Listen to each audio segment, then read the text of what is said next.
Station commander Ramzan Kadyrov ने Putin से वफादारी निभाने के लिए अपने 3 बेटों को ही जंग में उतार दिया।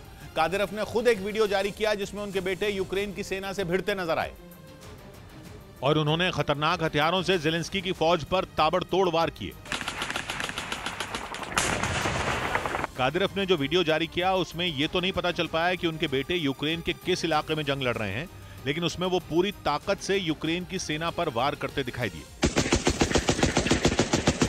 इस दौरान कादिरोव के तीनों नाबालिग बेटों के साथ कई दूसरे चेचन लड़ाके भी वहां मौजूद नजर आए। वो सभी कादिरोव के बेटों का हौसला बढ़ाते दिखे। तभी उनके एक बेटे ने अपने कंधों पर लॉन्चर रखा और उसे दाग दिया। इसके कुछ देर बाद ठीक उसी तरह एक दूसरा रॉकेट छोड़ दिया गया। इस बीच वहां सामने की तरफ से भी भारी गोलाबारी जारी रही, जिससे बचने के लिए उन्होंने वहां बनाए गए एक गड्ढे का सहारा लिया और उसी में छिपकर कादिरोव के तीनों बेटों और चेचन लड़ाकों ने कई घंटों तक मोर्चा संभाले रखा। 3 रोज पहले ही कादिरोव ने अपने तीनों बेटों को यूक्रेन भेजा था। दावा किया था कि वो जल्द ही जंग में उतरेंगे ताकि चेचन लड़ाके उनकी मौजूदगी में यूक्रेन की सेना पर कहर बनकर टूट पड़े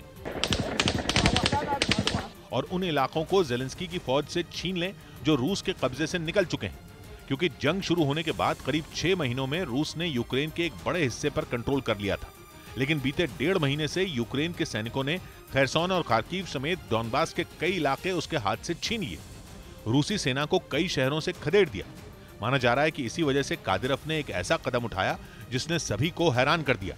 उन्होंने अपने जिगर के टुकड़ों को मिसाइलों और बमों की मार के बीच उतार दिया।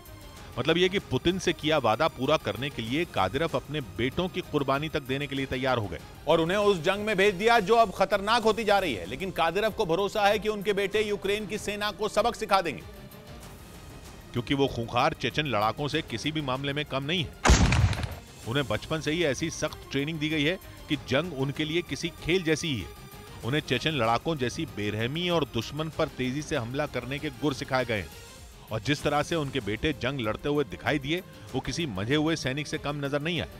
यही वजह है कि रमजान कादिरोव ने उन्हें युद्ध के ऐसे समय में यूक्रेन भेजा जब रूसी सेना और चेचन लड़ाकों को हौसले की जरूरत है। रूस की तरफ से दावा किया गया कि यूक्रेन को पश्चिमी देशों से मिले हथियारों की कालाबाजारी हो रही है। ये वो हथियार हैं जिन्हें जंग में ज़ेलेंस्की की सेना की मदद के लिए पश्चिमी देश भेज रहे हैं। लेकिन रूस का दावा है कि वो हथियार जंग के मैदान तक पहुंच ही नहीं रहे, क्योंकि बीच रास्ते में ही उनकी कालाबाजारी की जा रही है। मतलब रूस का कहना है कि जंग में यूक्रेन को मदद मिलने के बजाय दुनिया के लिए बड़ा खतरा पैदा होता जा रहा है, क्योंकि पश्चिमी देशों की तरफ से लगातार एडवांस टेक्नोलॉजी के हथियार यूक्रेन भेजे जा रहे हैं। रूस के मुताबिक उनमें काफी बड़ी संख्या में हथियार ऐसे हैं जो सैनिकों के हाथों में पहुंचने के बजाय आतंकियों, चरमपंथियों और आपराधिक समूहों के हाथ लग रहे हैं। और इसी वजह से युद्ध के बीच हथियारों की कालाबाजारी का दौर शुरू हो गया है, जो कि यूरोप के साथ पूरी दुनिया के लिए चिंता की बात है, क्योंकि जितने ज्यादा हथियार आतंकियों के हाथ लगेंगे उनसे अपराध बढ़ता चला जाएगा, जो कि भविष्य में इस जंग से भी ज्यादा खतरनाक साबित हो सकता है। रूस ने 24 फरवरी को जो जंग छेड़ी वो दूसरे विश्व युद्ध के बाद से यूरोप में सबसे बड़ा आक्रमण है और यही वजह है कि रूस के खिलाफ यूक्रेन के सैनिक मजबूती से खड़े रहे और इसके लिए पश्चिमी देश यूक्रेन की मदद के लिए आगे आए और उसे कई तरह के हथियारों की सप्लाई शुरू कर दी। लेकिन इसी बीच रूस ने दावा कर दिया कि पश्चिमी एशिया और मध्य अफ्रीका में इन हथियारों की कालाबाजारी होने लगी।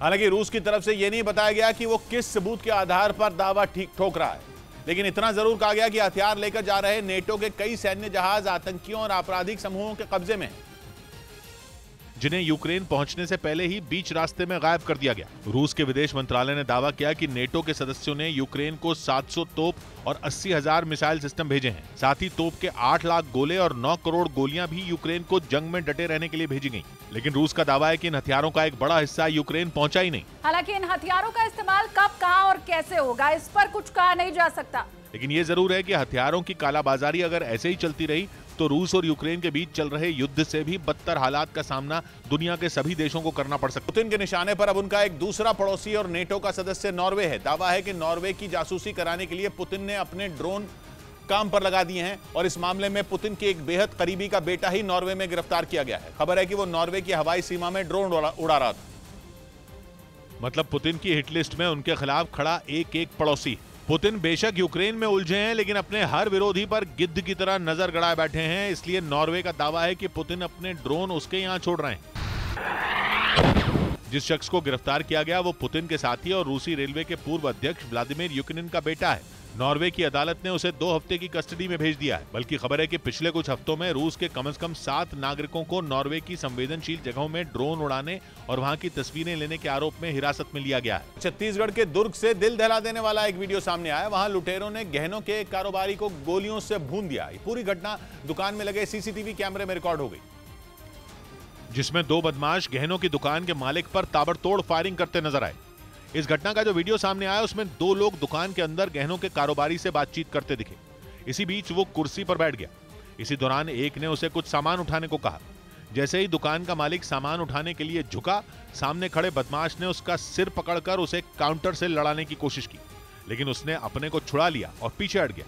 तभी दूसरे बदमाश ने पिस्तौल निकाली और दुकान के मालिक पर गोली दाग दी। हालांकि इस दौरान उसने संभलने की कोशिश की, लेकिन लुटेरे ताबड़तोड़ फायरिंग करते रहे, जिसकी वजह से वो वहीं गिर गया।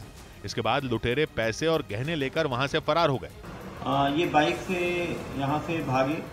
बाइक को रायपुर में जब्त कर लिया गया है। बाद में गहनों के कारोबारी की अस्पताल में मौत हो गई। घटना की जानकारी मिलने के बाद पुलिस ने सीसीटीवी वीडियो के आधार पर केस दर्ज कर लिया और आरोपियों की तलाश में जुट गई।